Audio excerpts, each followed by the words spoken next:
Aportar sabor y color a la vida.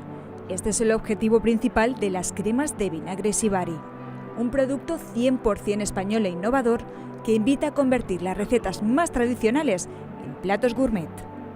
Sibari surgió de profesionales de mundos muy distintos que teníamos una sensibilidad muy especial por todo lo relacionado con la gastronomía, con la alimentación, y bueno, pues teníamos entre manos una receta de crema de vinagre que aportaba uno de los socios y queríamos ponerla en valor.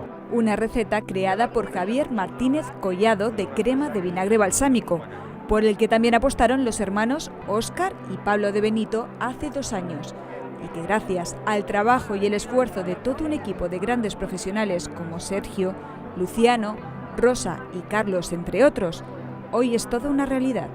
El vinagre balsámico, originalmente lo que se conoce es la variedad Módena, y lo que ha hecho Sibari es introducir en el proceso de fabricación una serie de cambios y sacarlo del uso en ensalada y decoración de platos a una variedad mucho más amplia de productos, como pueden ser postres, frutas, carnes, foies.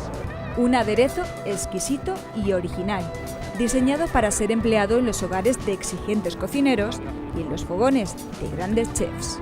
Sibari lanza una serie de sabores con base de vinagre vino blanco que incorpora aromas y sabores naturales de frutas como la manzana y como la frambuesa, variedades como el vino blanco, Módena, Pedro Jiménez, y una variedad muy especial que acabamos de lanzar, que es el chocolate. Productos envasados de manera cuidadosa, pensando en el diseño y en facilitar su utilización al consumidor final, como la aplicación del sistema antigoteo.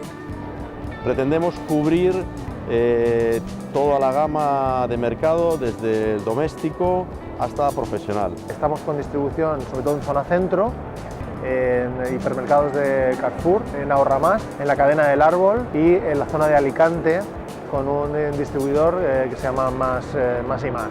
Sibari no nos queremos quedar en el mercado nacional. Venir a esta feria ha supuesto para nosotros confirmar una realidad y constatar que el producto es muy apreciado para ir a otros mercados. De España al resto del mundo. Este es uno de los proyectos de futuro de Sibari. Apostar por el continuo crecimiento sin dejar de lado su idea original. Fabricar un producto sin aromas artificiales, carente de gluten y que sea referencia de calidad en las cocinas de todo el mundo.